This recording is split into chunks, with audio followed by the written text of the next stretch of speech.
aqui, irmãos, na autoridade de nada mais, nada menos do que na autoridade do Filho unigênito do nosso Deus. Ele que nos dá autoridade e nos conclama para nos reunirmos aqui. Ele nos chama, né? Ele nos chama, assim como igreja, eclésia, separados, saídos para fora, é assim, meu? Né? Nós saímos para adorar ao nosso Deus. Nós saímos das nossas casas aqui, é porque está a mesma casa, né? Mas saímos, descemos para nos reunir, né? Os irmãos lembram, estava vendo com Ruth, né? Uma animação ali, mas a gente parou de assistir, que era tão infiel à escritura que eu preferi parar de assistir com ela. Eu tinha que fazer tanta correção que eu parei de... Que a gente assiste, né? Umas animações bíblicas, né? Uns filmes bíblicos, né? Esse daí tava tão infiel, tava tão complicado que eu parei de assistir, porque o tempo que eu gastava para corrigir os erros era maior do que o filme, que o desenho. Mas a gente tava tentando assistir, né, o príncipe do Egito, Moisés e tal. Porque Moisés foi comissionado por Deus para quê? Para tirar o povo, né, da escravidão. E os irmãos lembram, você lembra, irmãos Zaqueu, o que foi que Moisés disse, Deus disse a Moisés para ele dizer a Faraó. Aí eu vou ajudar, né? Deus disse assim: deixa meu povo ir para quê? Hã? Exatamente. Deixa meu povo ir para que me sirva. Esse serviço aqui é prestar culto. Aí Faraó disse: não, ele pode prestar aqui. Ele disse: não, na escravidão ele não pode prestar culto, não. Na escravidão não, ele fora. Então, irmãos, a nossa vida gira em torno do culto. Nós vamos ver João, irmãos, em Josué, hoje, com a graça de Deus, de noite, permitindo Deus, 8, do 30 ao 35. Nós vamos ver isso, já vou adiantando, né? A vida do povo de Deus, você vai ver, gira em torno da aliança com Deus, do culto a Deus. Nós vamos ver isso, certo? Então Deus disse: deixa meu povo ir para que me sirva. Nós estamos aqui para servir a Deus na autoridade que Jesus Cristo nos deu, né? Ele diz: toda autoridade me foi dada no céu e na terra. Depois que ele disse isso, falou mais o quê? Lembra? Lembra não? Ide,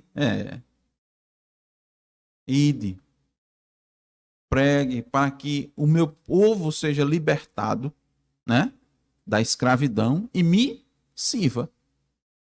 E me sirva. Nós somos libertados da escravidão do pecado para servirmos a Deus, para prestarmos culto a Deus. Por isso que a atividade essencial da igreja é prestar um culto a Deus. A pessoa fala da teologia da missão integral, né? Achando que a igreja, né? Achando que os mandamentos que Cristo deu para a igreja era pouco, aí aumenta como tendo um braço da ação social, né? Da igreja, querendo colocar. E já está muito claro ali. A função da igreja é servir ao Senhor, prestar culto ao Senhor, pregar a palavra. É para libertar o povo. É prestar um culto a Deus dos libertos. Os libertos prestam culto e os libertos pregam para que outros sejam libertos para prestar o culto. E nós vamos fazer todo o bem e o bem a todos. Essa é a missão integral da igreja. Nós vamos fazer o bem a todos. Agora, o bem maior que a igreja pode fazer às pessoas é pregar a palavra para que elas sejam libertas. Agora, nós vamos ajudar como nós fazemos, né? Nós vamos entregar cestas básicas, nós vamos ajudar as pessoas e todos os irmãos a terem o seu remédio, né? Para terem suas necessidades atendidas, tudo isso. Mas a questão primordial é a libertação para prestar um culto. Vamos fazer a leitura da devocional? pegar o nosso boletim. O título está lá em Romanos 8:24, porque em esperança fomos salvos. Qual é o significado de ser salvo em esperança? Não significa ser salvo atualmente, mas instrumentalmente. Não salvos em relação à nossa segurança eterna, mas em relação à nossa experiência de salvação. Em esperança, somos instrumentalmente salvos do desespero, salvos de nos afastar de Cristo e do Evangelho, salvos de olhar para qualquer outro Salvador, para qualquer outra salvação, e especialmente salvos de fazer deste mundo e desta vida a nossa felicidade e lar, enquanto esperamos pacientemente pelo que não vemos, inclusive pela redenção do nosso corpo.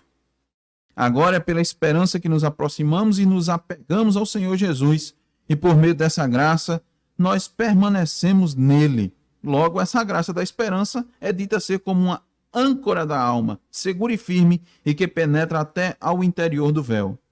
O que mantém o navio firme na tempestade e o impede de colidir contra as rochas? A âncora. O navio permanece firme enquanto a âncora estiver firme. Assim, por meio dessa esperança, a alma permanece em Cristo. O Senhor Jesus está dentro do véu. Nós estamos do lado de fora e podemos ser lançados para cima e para baixo em um mar de dúvidas, medo, angústia e ansiedade, e ainda assim há um laço de união entre ele e nós, mais firme do que o mar Atlântico. Amém. Vamos orar, vamos ficar de pé, irmãos. Vamos orar ao nosso Deus. Irmão Zaqueu vai fazer uma oração ao Senhor de gratidão e de rogo ao Senhor, que seu Espírito nos conduza nesse momento de adoração, de louvor e de estudo da sua palavra. Oremos.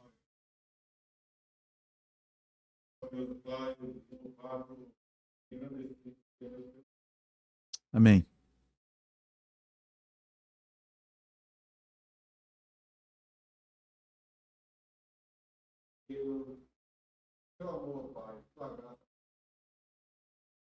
Amém.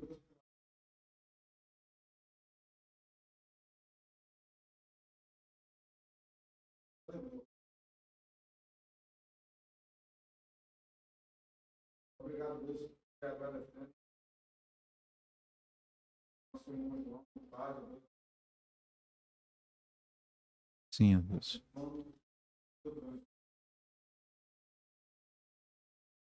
Sim, ó Deus. para louvar e engrandecer. Sim, sim. Obrigado a Deus pela aniversário do irmão, pela vida, pelo servo, Pai, que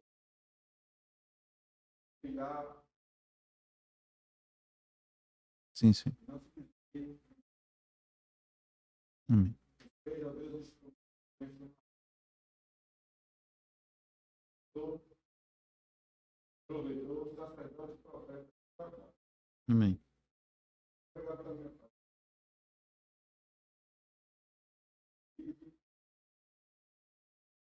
Pai, a graça,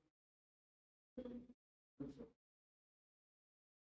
uma forma rápida, Deus, Sim. não acho que é um justificativo. Então, É verdade.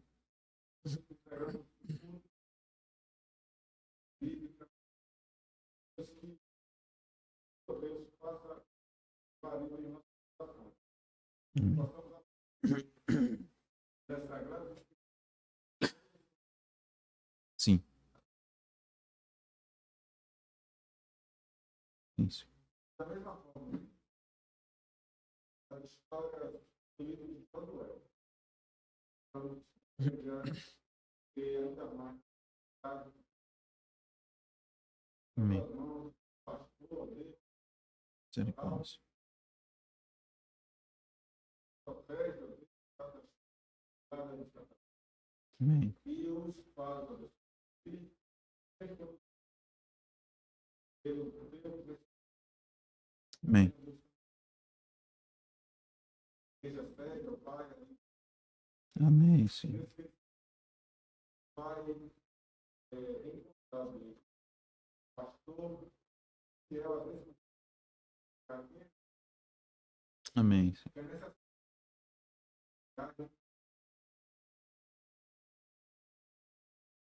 Verdade, Senhor.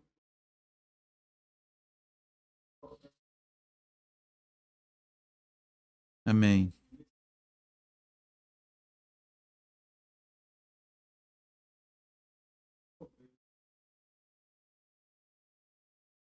Assim seja.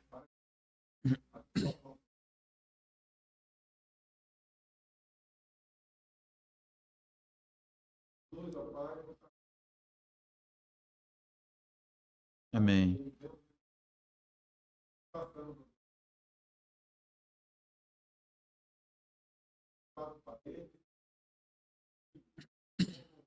Falou que possamos sair para fora.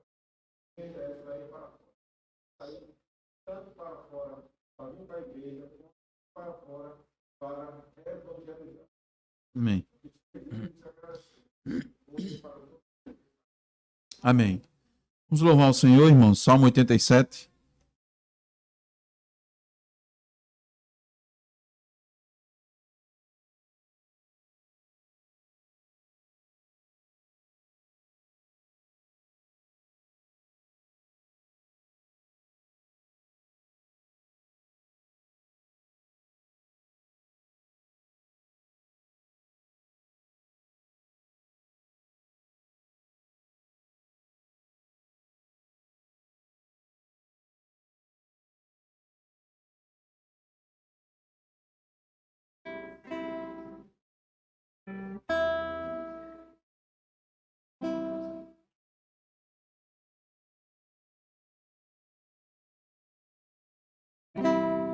Cantemos.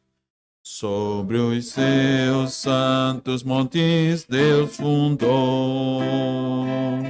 O Senhor ama as portas de Sião. O Senhor ama mais do que muitas habitações de Jacó, sim, ama bem mais. Muitas coisas gloriosas sobre ti tem se dito, ó cidade do Senhor. Dentre os que me conhecem, Rabi, farei benção. Babilônia, direi também. Eis aí a Filícia lá nasceu, Etiópia e Tiro lá também. De Sião se dirá, este e aquele nascerão lá, e Deus mesmo a plantará. O Senhor, quando os povos registrar,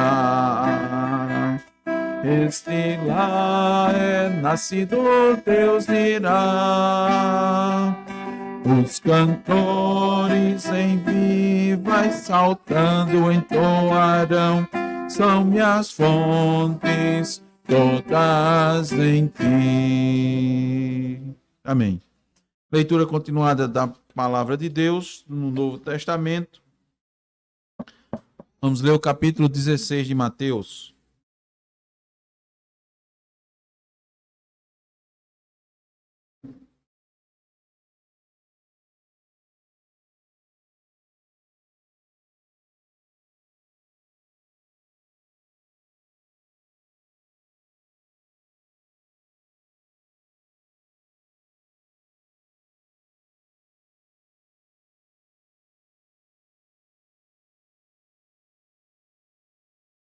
Mateus, capítulo 16, vamos ler todo o capítulo.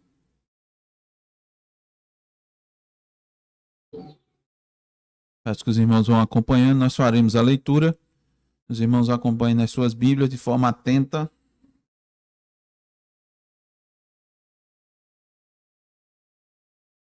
Diz a palavra de Deus. Aproximando-se os fariseus e os saduceus, tentando-o, pediram-lhe que lhes mostrasse um sinal vindo do céu. Ele, porém, lhes respondeu: chegada a tarde, dizeis: haverá bom tempo, porque o céu está avermelhado. E pela manhã: hoje haverá tempestade, porque o céu está de um vermelho sombrio. Sabeis, na verdade, discernir o aspecto do céu, e não podeis discernir os sinais dos tempos? Uma geração má e adúltera pede um sinal, e nenhum sinal lhe será dado senão de Jonas, e deixando-os, retirou-se. Ora, tendo os discípulos passado para o outro lado, esqueceram-se de levar pão. E Jesus lhes disse: vede e acautelai-vos do fermento dos fariseus e dos saduceus. Eles, porém, discorriam entre si, dizendo: é porque não trouxemos pão. Percebendo-o, Jesus disse: por que discorreis entre vós, homens de pequena fé, sobre o não terdes pão? Não compreendeis ainda, nem vos lembrais dos 5 pães para 5.000 homens, e de quantos cestos tomastes? Nem dos 7 pães para os 4.000, e de quantos cestos tomastes? Como não compreendeis que não vos falei a respeito de pães? E sim acautelai-vos do fermento dos fariseus e dos saduceus. Então entenderam que não lhes dissera que se acautelassem do fermento de pães, mas da doutrina dos fariseus e dos saduceus. Indo Jesus para os lados de Cesareia de Filipe, perguntou a seus discípulos: quem diz o povo ser o filho do homem? E eles responderam: uns dizem João Batista, outros Elias, e outros Jeremias ou algum dos profetas. Mas vós, continuou ele, quem dizeis que eu sou? Respondendo Simão Pedro, disse: tu és o Cristo, o Filho do Deus vivo.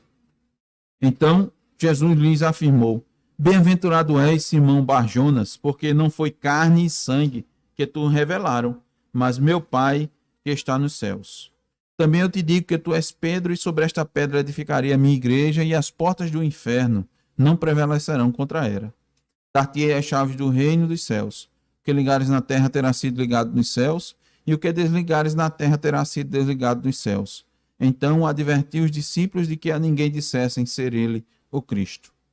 Desde esse tempo, começou Jesus Cristo a mostrar a seus discípulos que lhe era necessário seguir para Jerusalém e sofrer muitas coisas dos anciãos, dos principais sacerdotes e dos escribas, ser morto e ressuscitado no terceiro dia.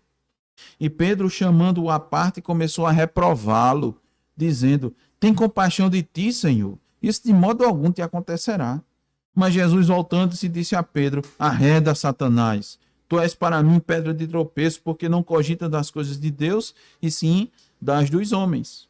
Então disse Jesus a seus discípulos: se alguém quer vir após mim, a si mesmo se negue, tome a sua cruz e siga-me. Porquanto, quem quiser salvar a sua vida, perdê-la-á. E quem perder a vida por minha causa, achá-la-á. Pois que aproveitará o homem se ganhar o mundo inteiro e perder a sua alma? Ou que dará o homem em troca da sua alma? Porque o Filho do Homem há de vir na glória de seu Pai, com os seus anjos, e então retribuirá a cada um conforme as suas obras. Em verdade vos digo que alguns há, dos que aqui se encontram, que de maneira alguma, nenhuma passarão pela morte até que vejam vir o Filho do Homem no seu reino. Amém. Graças a Deus pela sua palavra. Pedir ao irmão João que faça uma oração de gratidão a Deus pela sua escritura, que nos alimenta, que guia as nossas vidas, que nos conduz à eternidade. Oremos com o irmão João Miguel.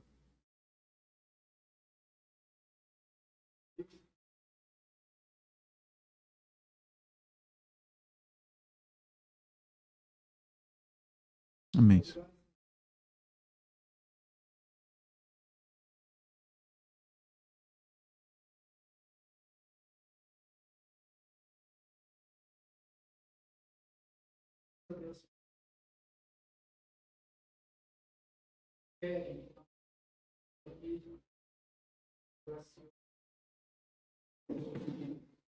Queremos graças,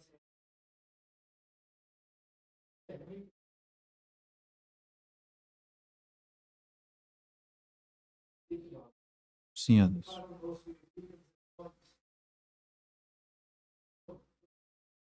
Verdade.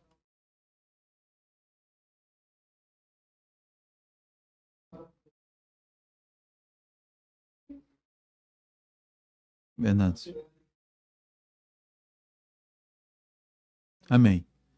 Vamos salmodiar o Senhor, irmãos, com o número 103, a primeira parte.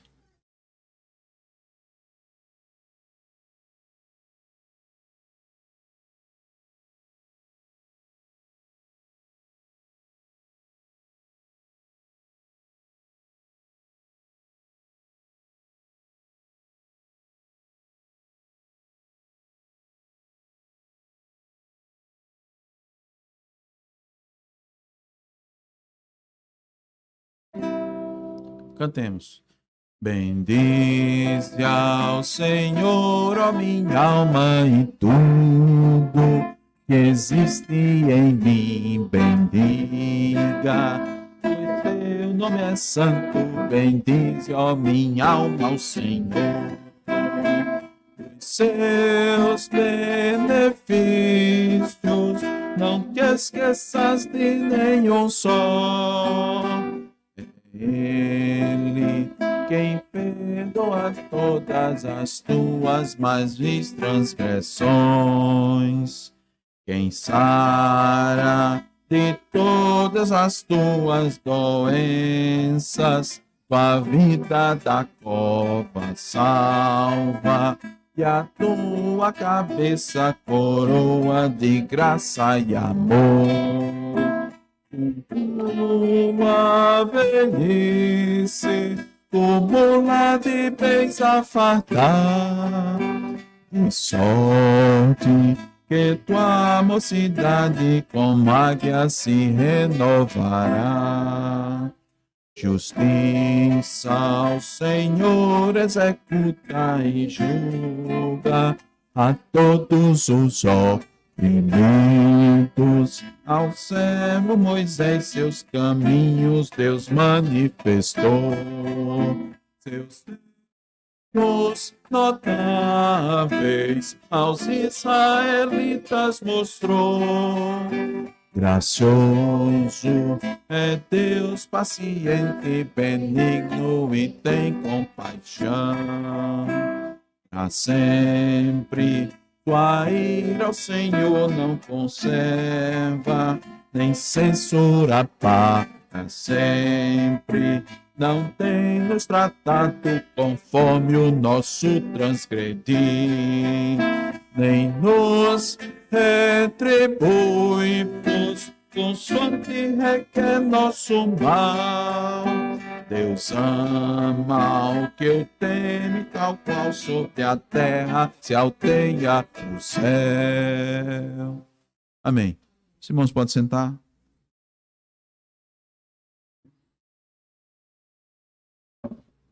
Pedimos a todos que já vão abrindo as suas Bíblias em Lucas capítulo 11.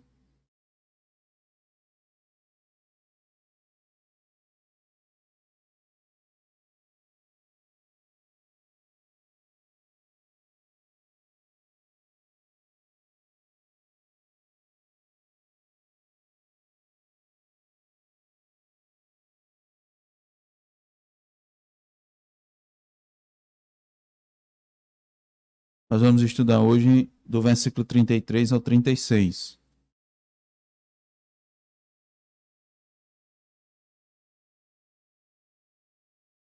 Lucas 11, do 33 ao 36.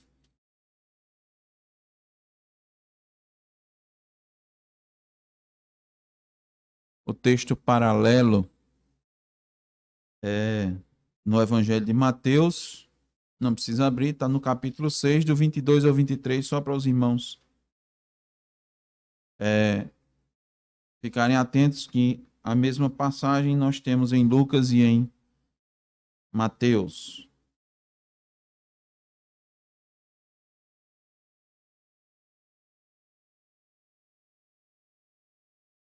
Diz a palavra de Deus: ninguém, depois de acender uma candeia, a põe em lugar escondido, nem debaixo do alqueire, mas no velador, a fim de que os que entram vejam a luz. São os teus olhos a lâmpada do teu corpo. Se os teus olhos forem bons, todo o teu corpo será luminoso. Mas, se forem maus, o teu corpo ficará em trevas. Repara, pois, que a luz que há em ti não sejam trevas. Se, portanto, todo o teu corpo for luminoso, sem ter qualquer parte em trevas, será todo resplandecente como a cadeia quando te ilumina em plena luz. Amém. Vamos orar mais uma vez. Senhor, estamos aqui para te rogar, ó Deus, a assistência do teu Espírito, a unção e a direção, ó Deus, a iluminação, para que, ó Deus, essa tua palavra tenha significado, ó Deus, para as nossas vidas. Em primeiro lugar, te pedimos, Senhor, a condição de transmiti-la, de trazer, ó Deus, por meio da assistência, da força, do poder e da unção do teu Espírito, Senhor, a instrução para as nossas vidas. Que o Senhor nos conceda, sem falar da tua parte, ó Deus, nos trabalha no nosso ser, ó Deus, para que não, Deus, caiamos no engano do coração de falar, Senhor, qualquer coisa da nossa parte, do nosso entendimento, da nossa compreensão. Que o Senhor nos cerque com a tua sebe nesse momento, para que, ó Deus, a mensagem seja fiel e glorifique o teu nome. E assim também, ó Deus, possa ser recebida de bom grado para aqueles que a ouvem, ó Deus. Trabalha, Senhor, tu conheces os nossos corações. Tu sabes, ó Deus, das nossas dificuldades. Conheces, ó Deus, o que guardamos lá dentro. Nós te pedimos, ó Deus, que a tua palavra assim, que é a espada de dois gumes, que ela varra, ó Deus, que ela atinja, que ela vá direto nos propósitos do nosso coração, ó Deus, transformando-os em conformidade, Senhor, com a tua lei, para que sejamos servos mais dedicados, ó Deus, e íntegros de coração diante de ti. Assim nós te pedimos, ó Deus, no nome de Jesus. Amém. Uma vida resplandecente, irmãos. Foi assim que o título entendemos ser adequado para essa passagem. Uma vida resplandecente. A vida do discípulo de Jesus Cristo, do servo de Cristo, a vida do cristão, a vida daqueles que fazem parte do reino de Deus, ela precisa ser como uma lâmpada. Mas uma lâmpada que ela é colocada no lugar mais alto da casa com o objetivo de iluminar a todos. Nós entendemos isso dessa instrução que vem acompanhada de uma exortação que Cristo traz nesses poucos versículos. Cristo, a gente sempre tem mostrado aos irmãos, Cristo está falando a respeito do reino, né? Cristo está pregando o reino de Deus, Cristo está pregando o arrependimento para que as pessoas façam parte do reino. Não dá para fazer parte do reino, irmão, sem se arrepender. Por isso que a pregação de João Batista era: arrependei-vos porque está próximo, né? Então, para fazer parte do reino, tem que ter o arrependimento. Se entra no reino pelo arrependimento, pelo reconhecimento de que onde você está nas trevas e você deseja a luz que, pela graça de Deus, começa a raiar no seu coração. Então, você diz: eu quero essa luz. E você vai continuar vivendo no reino da luz. Não é assim, João? O reino da luz. E quem vive no reino da luz deve resplandecer, deve brilhar, deve iluminar, deve ter uma vida iluminada. Por isso que colocamos assim, uma vida resplandecente. Por quê? Porque ele saiu das trevas. O mundo está em trevas. Ele sai das trevas, ele necessita da luz, ele necessita da luz do evangelho, e quando ele recebe essa luz do evangelho, ele reflete essa luz do evangelho. Nós somos exatamente como a lua.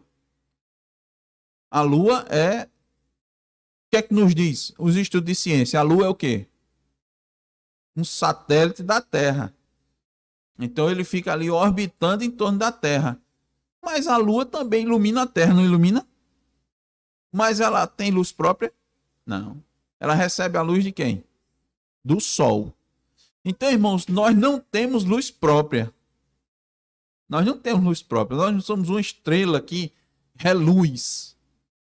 Por isso que não é para a gente ficar no palco, né? É como uma estrela para que as pessoas fiquem aplaudindo o que a gente está fazendo. O que a gente deve fazer, irmãos, é sempre estar como a lua naquele período em que ela recebe toda a luz do sol e fica bela, né? Todos nós nos paramos um pouquinho quando a gente percebe aquela lua nova, né? Aquela lua, todo mundo para e diz: olha que lua bonita, não é verdade? O que é que ela tá? Ela tá ali recebendo, ela tá numa posição que ela tá recebendo o máximo dos raios solares e está refletindo. Então assim devemos ser todos nós. Estarmos em perfeita comunhão com Deus por meio da sua palavra, para que possamos refletir a luz de Cristo. Refletir a luz de Cristo nas nossas vidas, né?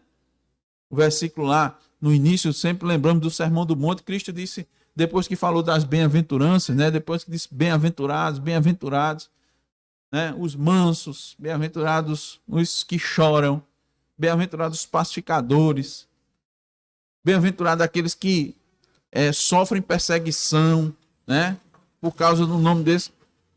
Depois de dizer isso, lá nos versículos seguintes tem assim: assim também brilhe a vossa luz diante dos homens, para que vejam as vossas boas obras e glorifiquem a vosso Pai que está nos céus.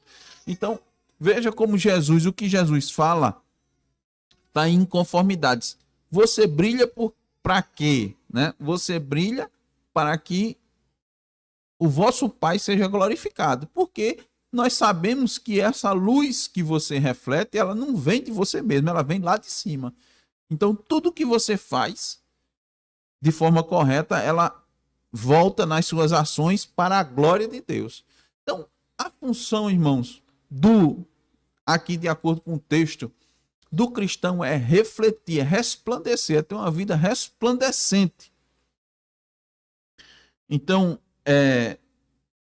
ele também reflete essa luz, porque ele recebeu essa luz e ela não ficou retida, ela é refletida. Ela é recebida e refletida.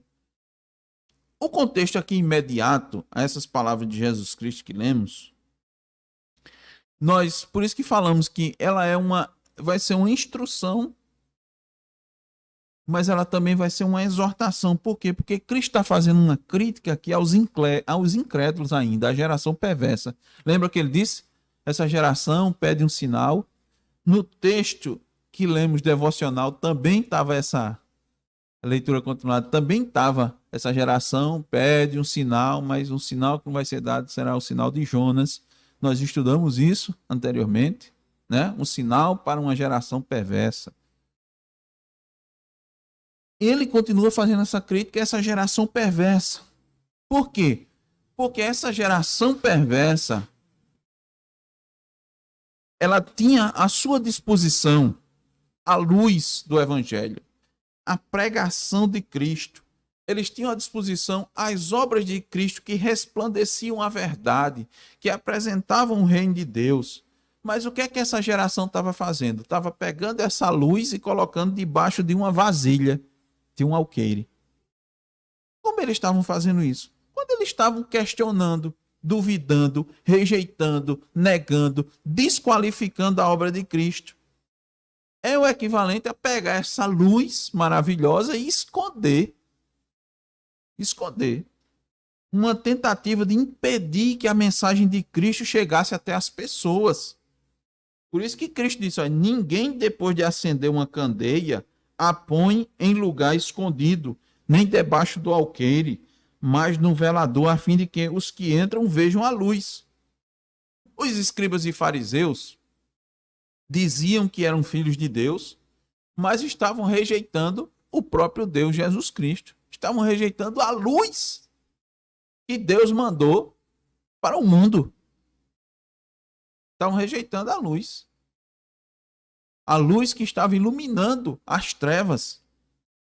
Então, consequentemente, esses escribas e fariseus tinham uma vida de trevas. Eles não resplandeciam diante das pessoas porque rejeitavam o evangelho da luz de Cristo.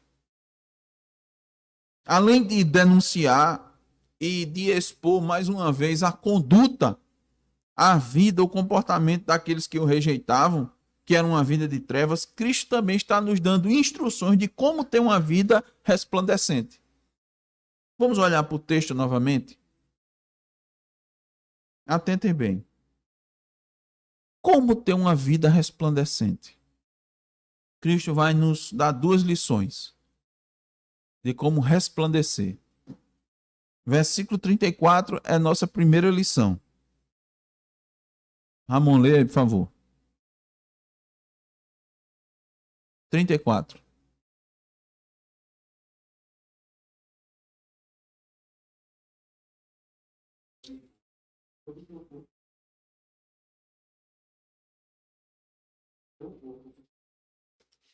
Então, para que a nossa vida resplandeça, nossos olhos precisam ser como?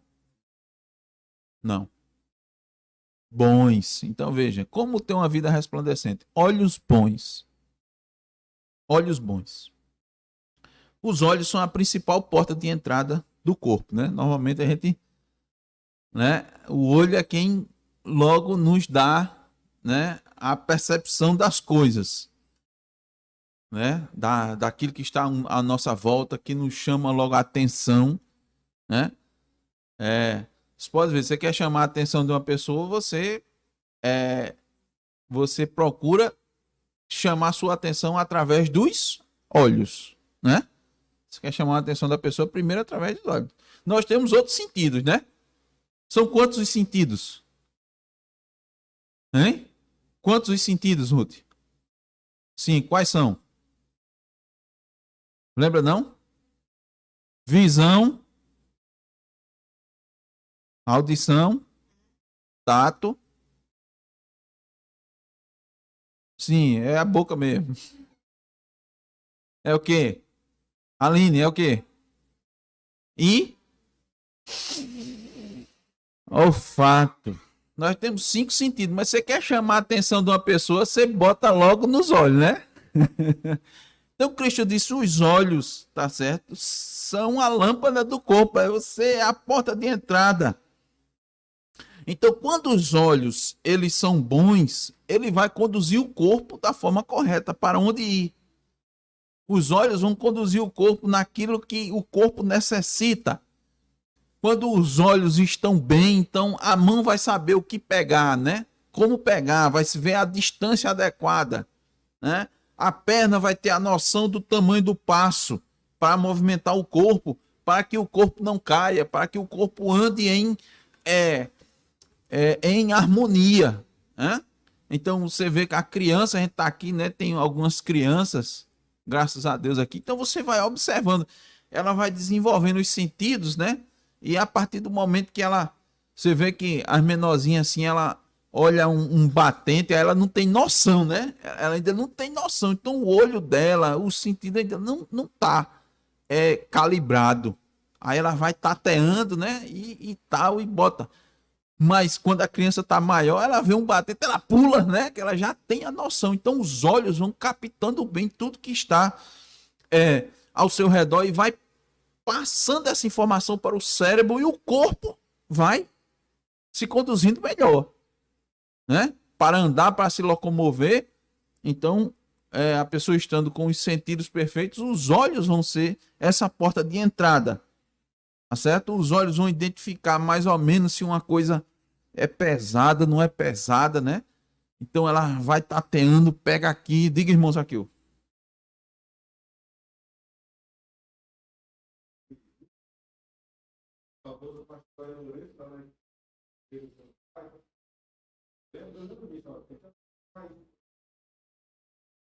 Ele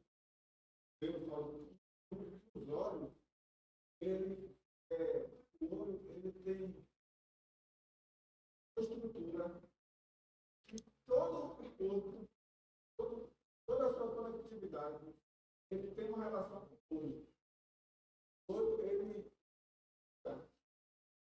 Todo o seu corpo está diretamente sentido, não só espiritual, ou mais sentido físico, biológico, biológico, todo o corpo, ele reflete no olho.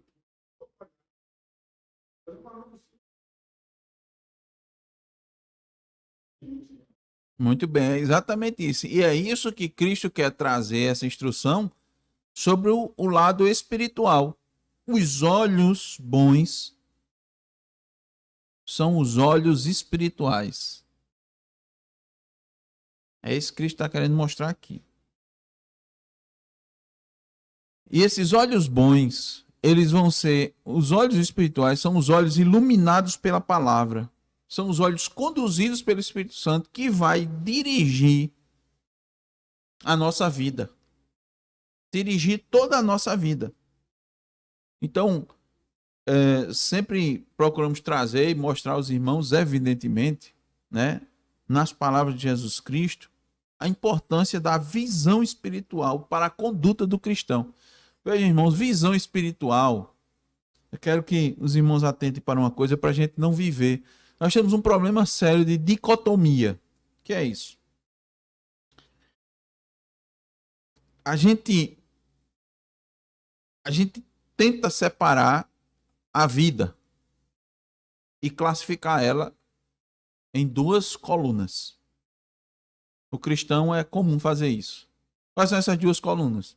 O que é espiritual e o que é secular. O que é carnal, o que é humano. Aí tenta separar isso daqui. Eu, particularmente, irmãos, cresci na igreja escutando essas coisas.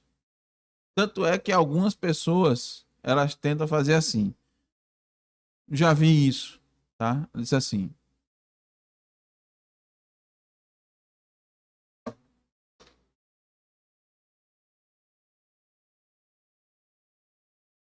esse violão, ele vai ser consagrado ao Senhor. Então, só toca música da igreja. Tá certo? Aí você consagra ele ao Senhor. Aí você tem. Agora ele é espiritual. Antes ele não era. Agora ele é espiritual. Foi consagrado. Então você tem o que é espiritual e o que é secular. Uma visão ampliada usando essa questão dos olhos vai entender, irmãos, que toda a vida da gente tem que ser consagrada. Tudo que a gente tem que ser consagrado. Tanto é, de novo, lembrando aquele versículo muito conhecido que o apóstolo Paulo nos diz: quer comais, quer bebais ou façais qualquer outra coisa, fazei tudo para a glória de Deus. Então, sabe, a gente precisa tirar essa separação, que eu sei que ela vem de muito tempo.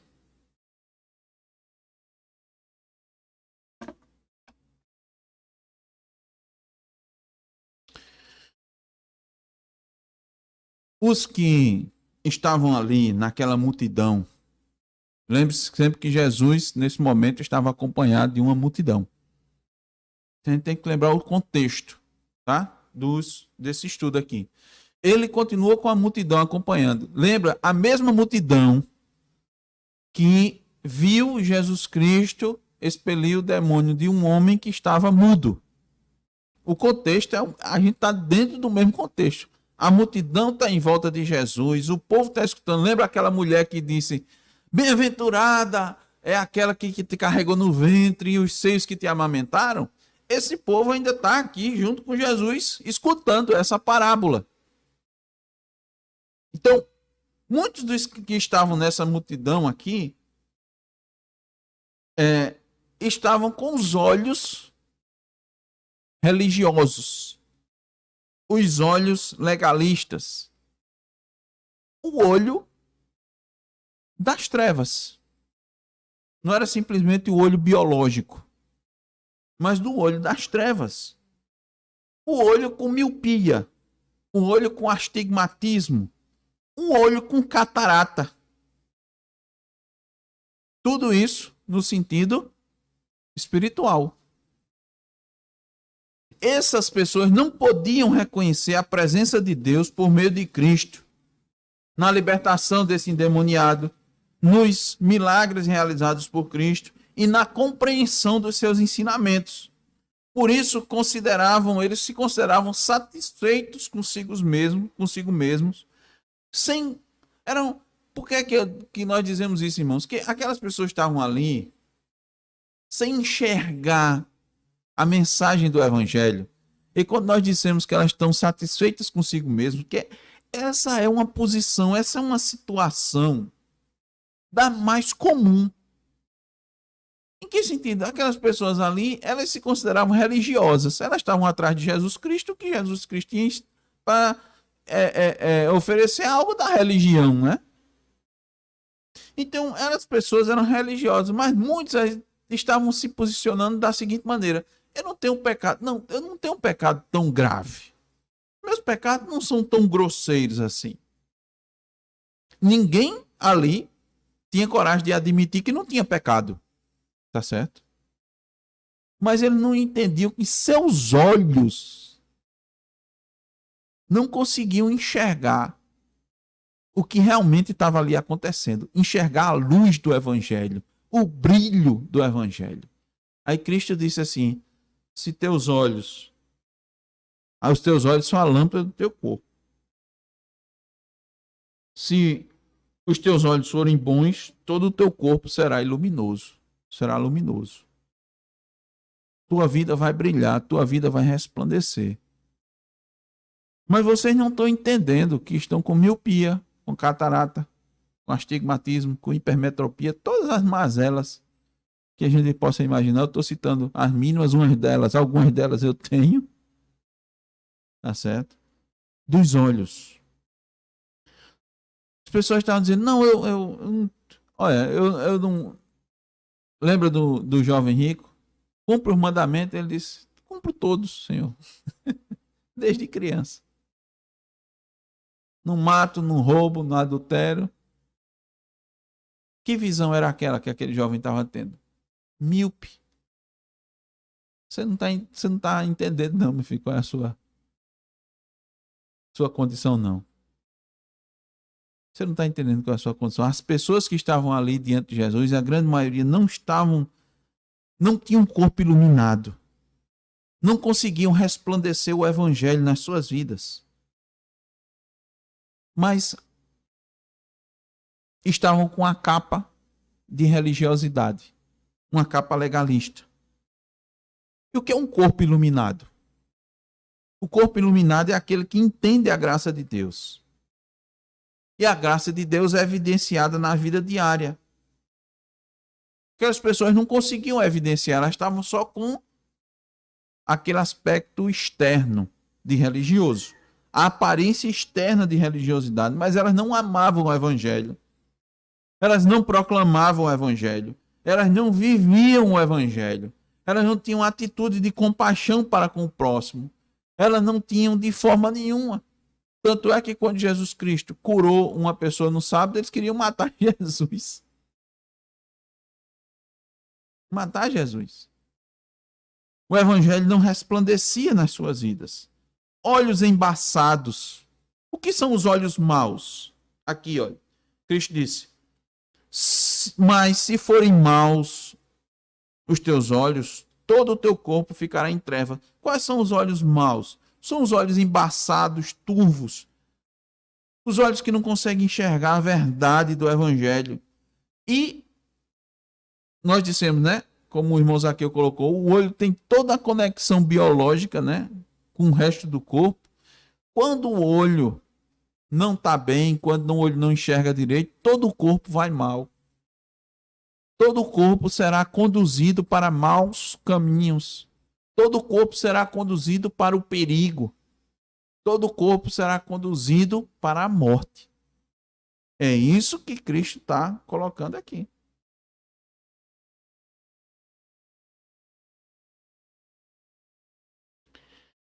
Lembra que eu falei que essas pessoas que estavam aqui acompanhando, a grande maioria certamente eram religiosas? Muito bem. Os olhos maus, eles entendem errado o Evangelho. E por entender errado, eles levam à perdição eterna. Lembra no domingo passado que a gente estava conversando sobre a questão de matemática? Vamos voltar aqui a detalhes dos estudos. Quando a gente está estudando matemática, que começa a ver a parte de um pouco de... Eu só me lembro de uma palavra, né? Trigonometria, mas não é trigonometria, é um pouquinho mais na frente, já é no ensino médio, né? A gente vê trigonometria, mas no ensino fundamental a gente vê um pouco sobre ângulos. Então, olha, se você começar uma linha aqui com meio ângulo errado e continuar numa folha fazendo um traço com meio ângulo errado, quando chegar lá na frente da folha, meio ângulo não significa nada aqui no começo, mas lá no final é um desvio maior do mundo. É assim que acontece quando os olhos são maus, que não compreendem o evangelho da forma correta. Deixa eu dar um exemplo claro. Matemática a gente ensina e bota o exemplo, né? Vamos lá, dar um exemplo. Meus irmãos, se eu perguntar para vocês, ou melhor, se eu fizer a seguinte pergunta, ou a seguinte afirmação, preste bem atenção. A salvação é concedida àqueles que obedecem a Deus. A salvação é concedida àqueles que obedecem a Deus. Se você botar essa afirmativa e perguntar, está certo ou está errada? Não precisa me responder. Vou repetir. A salvação é concedida àqueles que obedecem a Deus. Se você fizer essa pergunta, pedir para as pessoas responderem, para a maioria, para os evangélicos, para a grande maioria dos evangélicos, está certo ou está errado essa resposta? Eu garanto para vocês que mais de 90% vão dizer que ela está correta.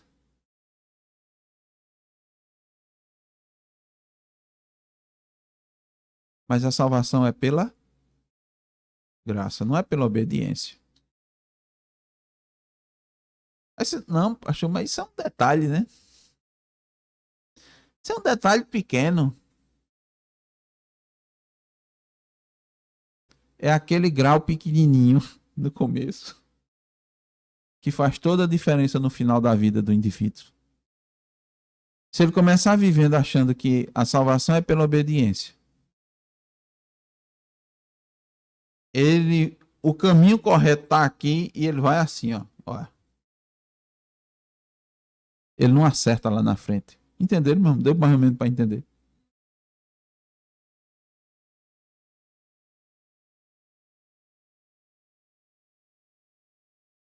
Aí eles têm dois caminhos que ele estava, e outro caminho paralelo. Uhum.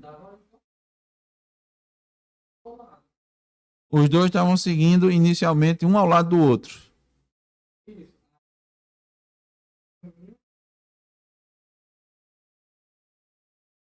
Do lado. Tem um caminho da direita, mas ele pegou e acabava porque ele estava muito cansado. E aí ele disse, não, vamos pelo da esquerda que está do lado. Vamos sair da... Isso.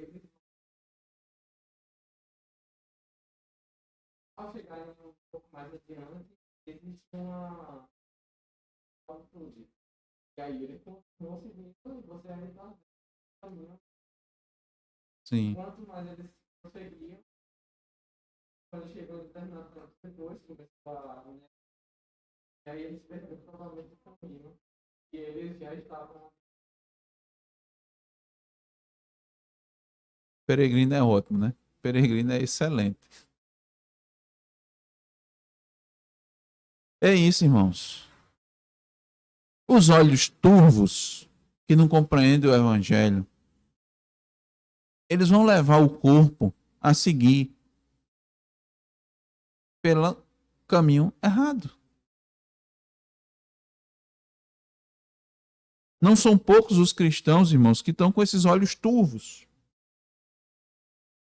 O que é que acontece? Esses olhos turvos, eles levam você a realizar. Olha que perigo.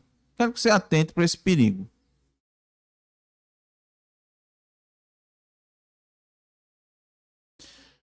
Você realiza o serviço a Deus de forma errada, com a motivação errada e da maneira errada.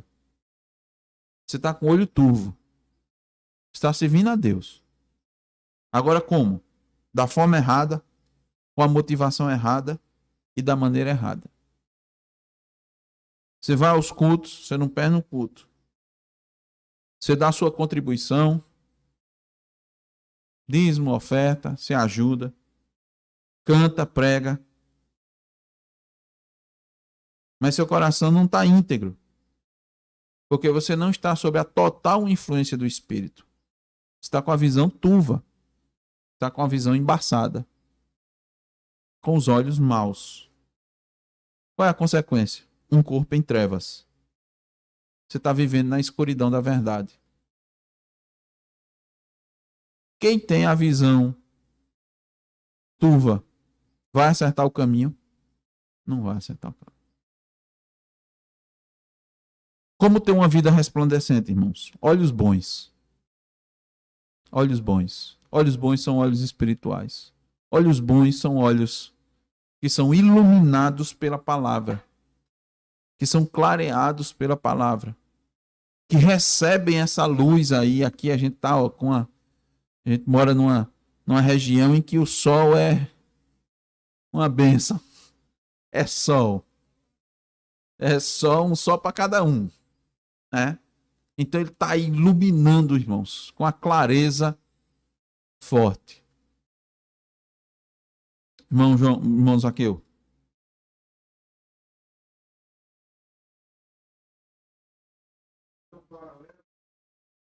E muitas das vezes você, por intenção, uma visão passada, por intenção, que aparentemente tem hora que está dando, se não tiver a visão espiritual nítida, né, clara, as coisas, porque a intenção é boa, mas você está em desobediência. Qual é o exemplo que eu trago? Que a gente, nós lemos pronto. A questão é lá em Samuel 3, 7, onde lá ele mexe a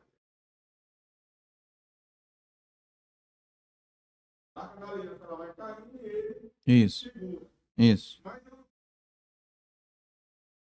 sabia. É.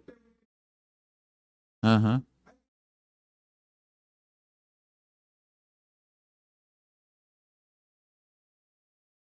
Isso. Fosse suficiente. Isso.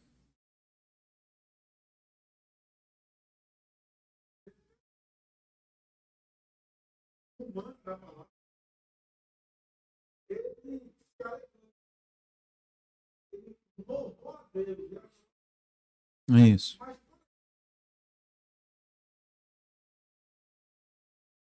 por quê? Uhum. Então, a gente depois ele logo dançou plenamente. Esse agora é o Isso. Então, muitas ambientes aonde a e a forma ela vai ser e daquele que não agrada assim. Como é que a gente vai conseguir distinguir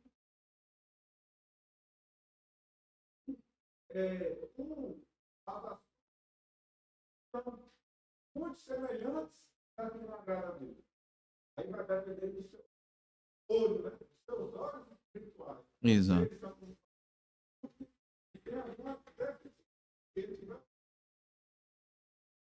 difícil, ele vai te compreender o que é a graça dele.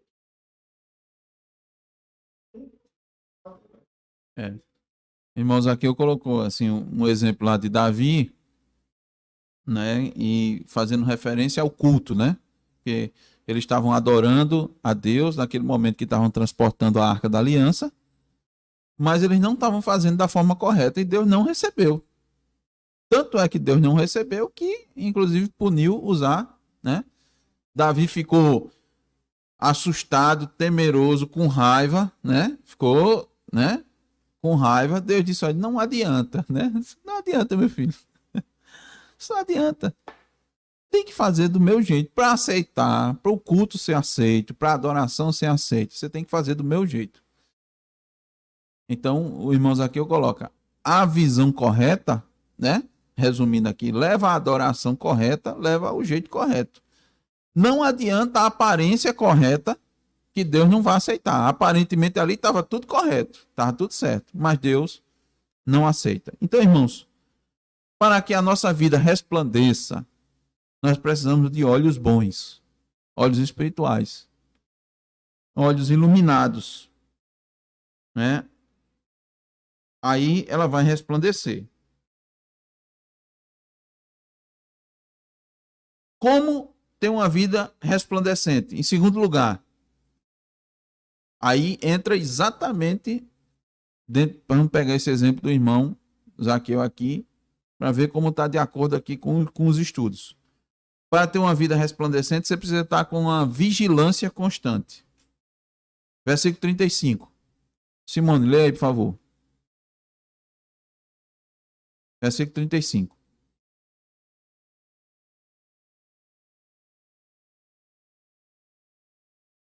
Olha, repara é o quê? Observe, ou seja, fique em vigilância. Nossa vida, irmãos, tem que ser uma vida de vigilância. Levando isso para os ensinos das cartas paulinas. O apóstolo Paulo diz várias vezes: examinai-vos a vós mesmos. Se você está, lembra? Se está na fé. Presta atenção se a luz que há em ti não sejam trevas. Para quem Paulo disse isso, irmãos? Paulo não falou isso para os ímpios. Paulo falou isso para a igreja. Então, ó, repara, pois, que a luz que há em ti não seja trevas. Lembra que eu disse aos irmãos? Cristo está falando para religiosos? Cristo está falando para religiosos. Claro que está falando para todo mundo, mas a grande maioria dá para a gente deduzir que eram pessoas religiosas. Escribas, fariseus, né? Os discípulos. Tinha muito religioso ali. Então, o que é que ele está dizendo? Tenha vigilância. Seus olhos precisam ser bons, mas você precisa estar em constante vigilância na sua vida. Como saber que a luz que há em nós não são trevas? Seja vigilante. Como é que você vai vigiar? Você vai pegar um padrão correto e vai comparar. Você vai verificar se a luz que há em você realmente não é trevas, se você pegar como referência a coisa correta. Como é que você sabe que essa cor aqui é um branco? Se é uma palha, né? Se é cor palha, cor areia, cor branco gelo, branco... Você vai na casa de construção, pega o catálogo de cores e compara. Não é assim que você verifica? Me dê aí o catálogo de marca tal. Aí você vai... Ah, não, isso aqui, olha, é tal cor. Você tem uma referência. Repara, pois, que a luz que há em ti não sejam trevas. Você tem que ter uma referência. E a referência é correta. Se não, novamente, nós vamos ter um problema. É por isso, irmãos, que a nossa vida, a referência sempre é a palavra de Deus. Como é que eu sei que a luz que há em mim não são trevas? Eu vou olhar pela palavra, porque a própria palavra é lâmpada. A própria palavra de Deus é a lâmpada, não é? Então, meus irmãos, nós temos que olhar no ensino verdadeiro, na instrução verdadeira, na palavra verdadeira. E a gente tem que ficar fazendo comparação. Nós temos que comparar nossos atos, nós temos que comparar a nossa vida, nós temos que comparar a nossa motivação, nós temos que comparar nosso intuito, nossas ações com a palavra de Deus. E esse reparar, esse confronto tem que ser um confronto sincero. Nós não podemos estar buscando justificativas. E aí, irmãos, nós temos um sério problema, né, dentro dos cristãos, que quando muitas vezes nos deparamos com a palavra verdadeira, e ela nos confronta, e ela mostra que a luz que há em nós não está tão forte e tão adequada como deveria, nós buscamos alternativas para justificar essa luz fraca, essas trevas. Isso é muito comum na vida do cristão. Buscar justificativas e até mesmo evitar o confronto com o pecado, buscando outros que pregam de forma errada.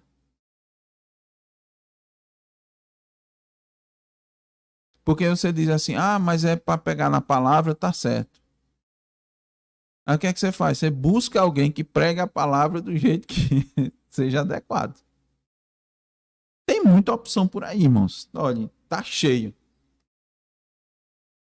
E as pessoas dizem, lá também Deus não está lá? Jesus não é pregado lá? Né? Já ouviu muito isso, irmã Aline? Então eu vou para lá. Ou seja, é para adequar a minha condição. Ele não está reparando se a sua luz é realmente treva. Ele está procurando um local de trevas. Aí sim, aí a comparação, né? Treva com treva, tá certo. O catálogo, qual é o catálogo que você vai usar? Tá? Porque, irmãos, olha, a palavra fiel pregada, ela vai denunciar. Vai denunciar. E ela sempre vai denunciar, irmãos, nossos pecados. Ela sempre vai denunciar nossos erros. E nossa resistência às verdades. É isso que Cristo está denunciando. Repara vocês, em cada um na vida de vocês. Se a luz que vocês dizem que tem, se é essa luz que vocês estão emanando na vida de vocês, repare se elas realmente não são trevas. Para muitos que estavam ali, eles estavam mostrando trevas na sua vida, porque eles resistiam às verdades.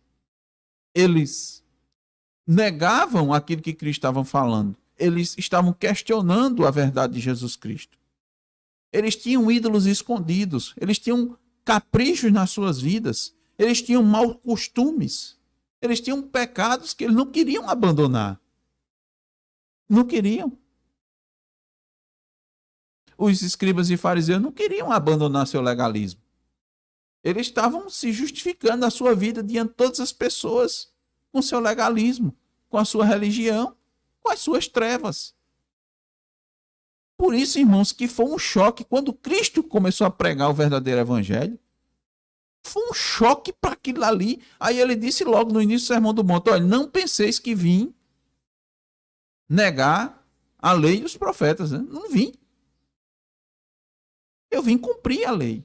Mas essa lei que vocês colocam aí não é a verdadeira lei, não é o verdadeiro evangelho, não é o evangelho de Jesus Cristo, ou de Deus. Esse é o que eu estou pregando, essa é a lei que eu estou pregando, essa é a verdadeira lei, essa é a referência. As pessoas resistiram. Então, quando Cristo disse, repara, ele quer dizer, preste atenção, tome cuidado, mas não por meio da sua própria visão. Porque seu olho pode estar mal. Você pode estar sofrendo de miopia. Você tem que olhar pelo prisma da Escritura. Como é que você vai ver isso? Na prática, presta atenção, você é cristão? Você se diz um cristão? Eu pergunto, que tipo de mudança o evangelho tem produzido na sua vida? Que tipo de mudança? Você tem a ver com alguma coisa prática, né? Tem que experimentar. Falar só no discurso, conhecimento também não significa muita coisa, não significa nada. Eu pergunto, escriba e fariseu conhecia da Torá? Conhecia, João? Conhecia. Hein? Hein, irmão Zaqueu? Conhecia o Antigo Testamento? Conhecia de frente para trás. Os profetas, Isaías, Daniel, eles conheciam tudo. Mas que tipo de mudança aquele conhecimento estava produzindo na vida daquelas pessoas? Seus olhos eram maus. E Cristo está dizendo, repare, reflita, examine. Usando o personagem do irmão Zaqueu, né, o nome da qual ele foi baseado, né? Zaqueu, quando ouviu o evangelho de Jesus Cristo e olhou para a sua vida, houve uma mudança de vida. Ele subiu para ver Jesus, atrás de Jesus, que ele tinha ouvido falar de Jesus, ouviu sua pregação. E quando ele ouviu, ele disse, olha, se eu defraudei alguém, eu vou restituir. Mudança de vida. Então é bom a gente avaliar se a nossa vida tem mudado. E tem que ver se a mudança não é meramente uma mudança externa, de aparência de religioso. Sempre mostramos isso porque, irmãos, dá para mudar a capa. Dá para mudar a capa. Certo? Mas eu pergunto, pelo que nós... O que nos motiva a agir? O que nos leva a agir? O que conduz a nossa vida? O que ilumina os nossos olhos? O que nos leva a tomar as decisões? As decisões que eu tenho tomado na minha vida, elas são baseadas em quê? Na luz do Evangelho. É o Evangelho, é a palavra de Deus que tem iluminado o meu caminho, que tem conduzido, que tem me guiado. É Ele. Repara. Compara.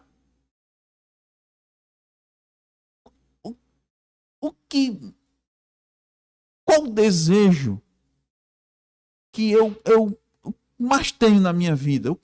O que é em que eu ponho meu coração? Onde meu coração está posto? Porque se tua vida está iluminada pela palavra, os desejos do teu coração, o alvo da tua vida vai ser as coisas do reino. Vai ser as coisas espirituais. Então ele está...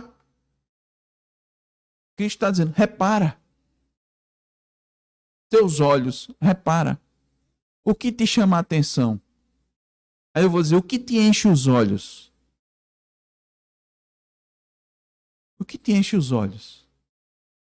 Se teus olhos forem bons, aquilo que vai te encher os olhos são as coisas boas.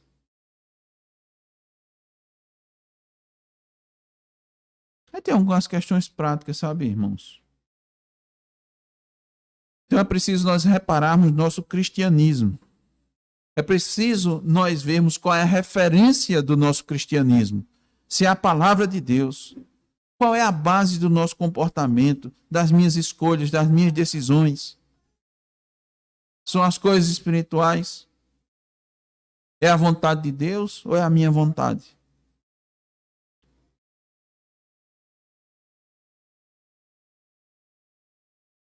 Uma vida resplandecente é uma vida de autoexame. Uma vida de autoexame. Vamos concluir, irmãos. Versículo 36. Se, portanto, todo o teu corpo for luminoso, sem ter qualquer parte em trevas, será todo resplandecente como a candeia quando te ilumina em plena luz. O que é que Cristo está nos levando aqui a fazer? A sermos sinceros, fazermos a autoavaliação e sermos sinceros. É aquela questão, irmãos, aqui que a gente diz da honestidade, né? Sermos honestos. A gente estava conversando, tem muita gente que é desonesto intelectual, né? Ser honestos conosco mesmo. Vamos lá, temos 2 pontos aqui que a gente viu. Olhos para que a vida resplandeça. Olhos bons e uma vida de exame. Repara, né? Reparar a sua vida.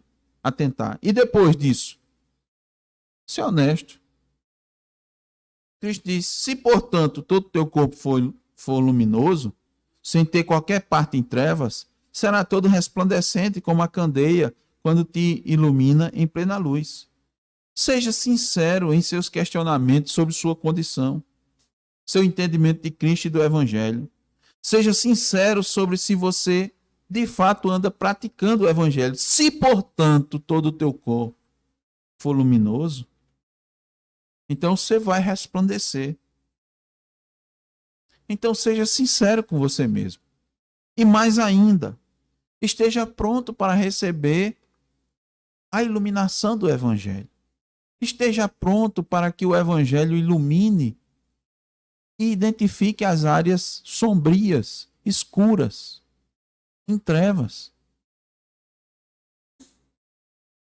Porque ela vai penetrar de forma profunda. A luz do Evangelho, ela penetra de forma profunda. Ela não deixa nada na escuridão. Ela não deixa de iluminar a câmara mais escondida do nosso coração. Muitos o que é que fizeram lá? Ouviram o Evangelho, fizeram uma comparação com a sua vida e rejeitaram o Evangelho. Muitos fizeram isso. Lembra novamente dos ensinos anteriores? Jesus Cristo se levantou, pregou, muitos se admiraram e depois fizeram o quê? Rejeitaram. Rejeitaram. Cristo está dizendo assim, não seja soberbo, não seja orgulhoso, não seja de dura serviço. Receba. De bom grado. Agradeça a Deus essa preciosidade. Mesmo quando essa palavra confronta e escancara as nossas falhas e as nossas fraquezas. Lembre-se, ele está fazendo uma exortação direta para aqueles que estavam rejeitando, que ouviram, que viram, que se admiraram, mas que rejeitaram. Não devemos fazer como esses homens, como os homens da geração de Jesus.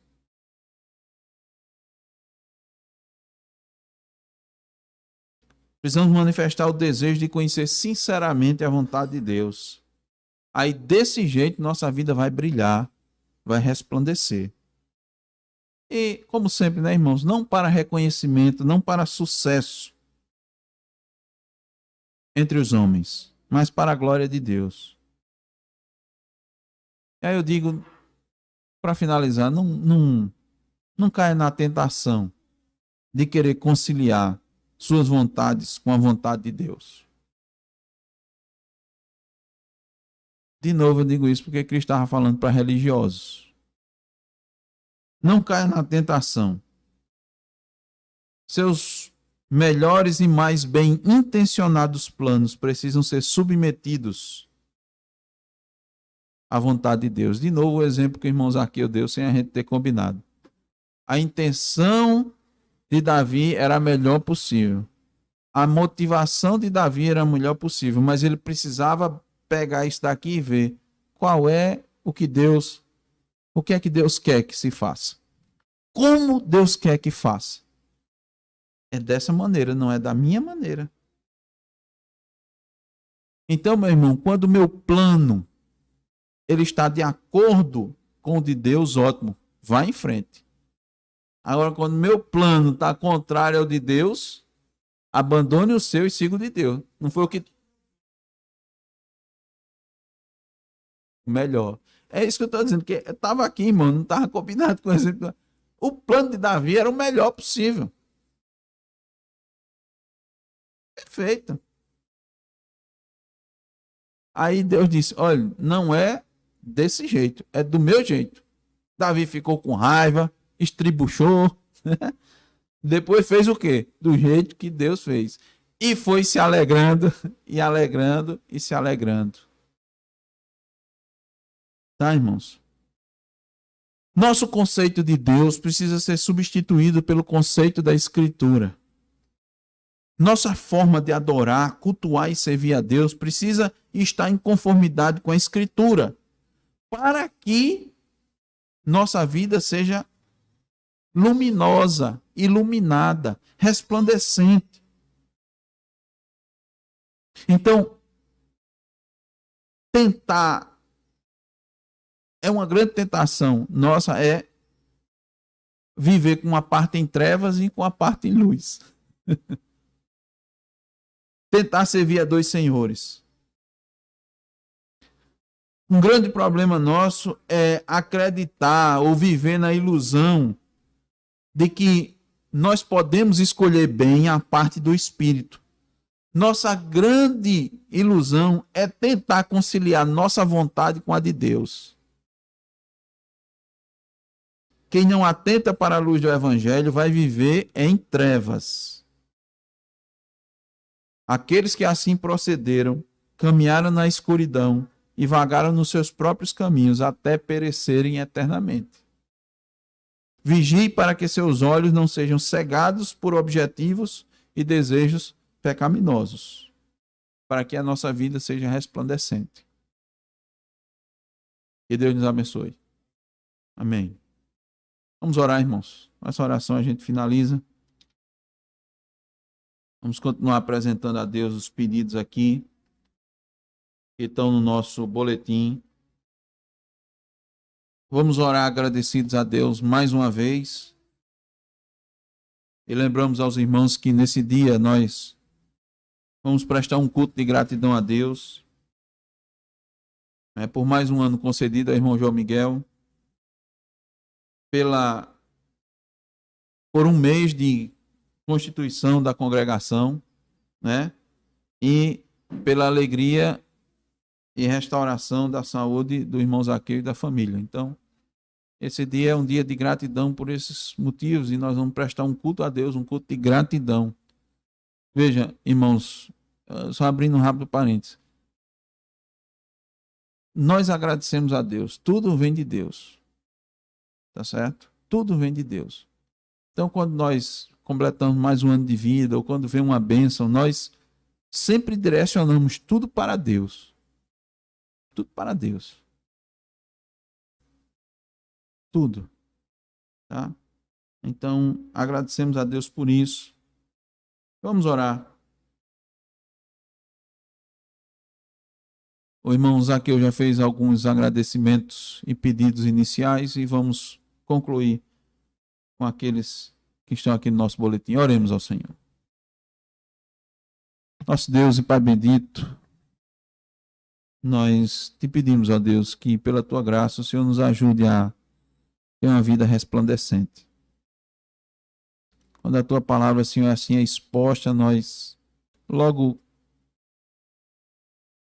conseguimos ver, ó Deus, áreas ainda muito sombrias nas nossas vidas.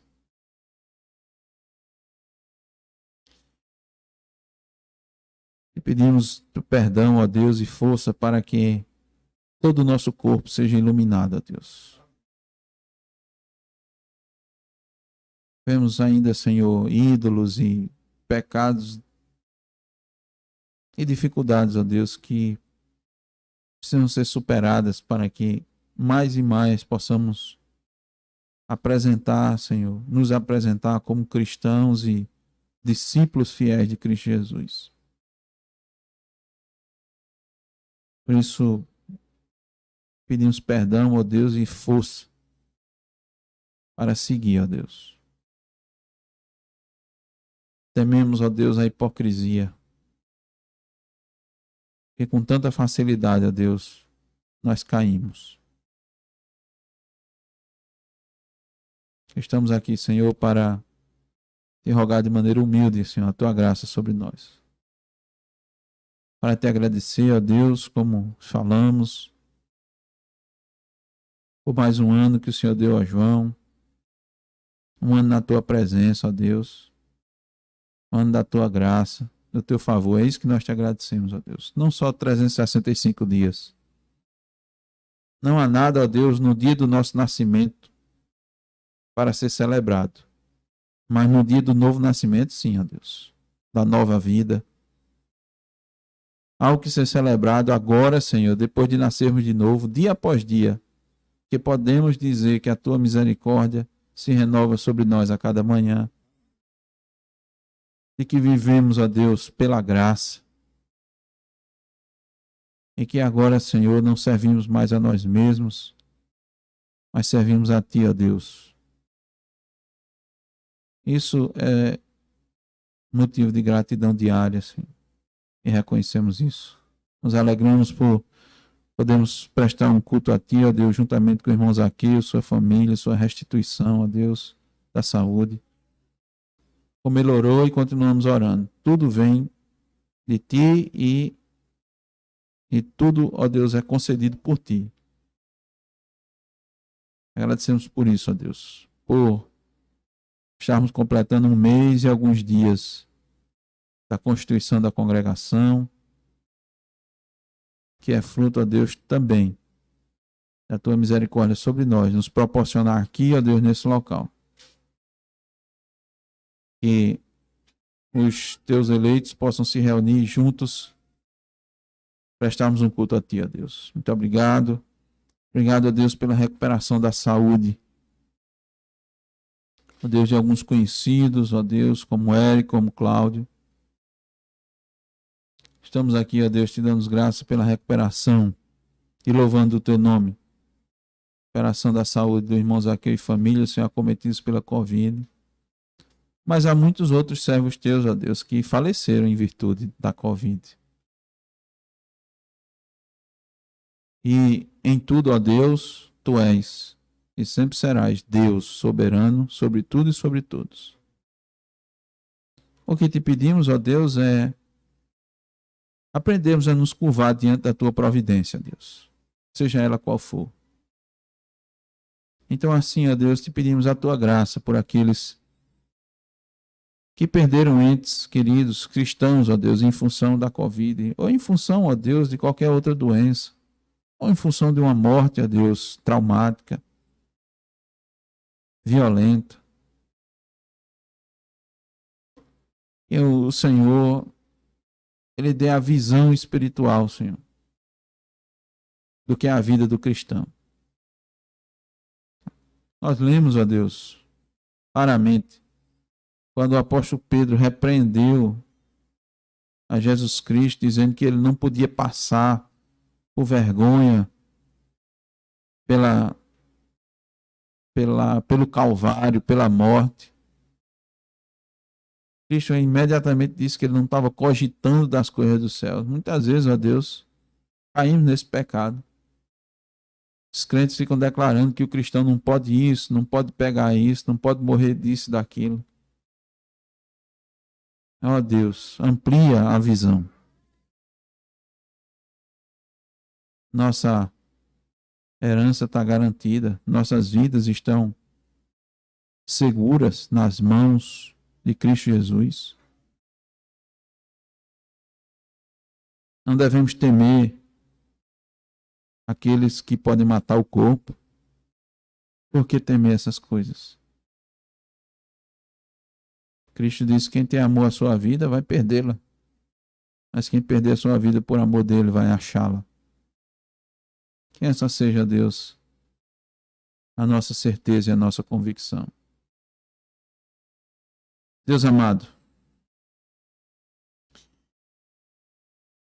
nos ajuda a pregar a tua palavra, Deus, para que por meio dela o Senhor alcance as almas perdidas.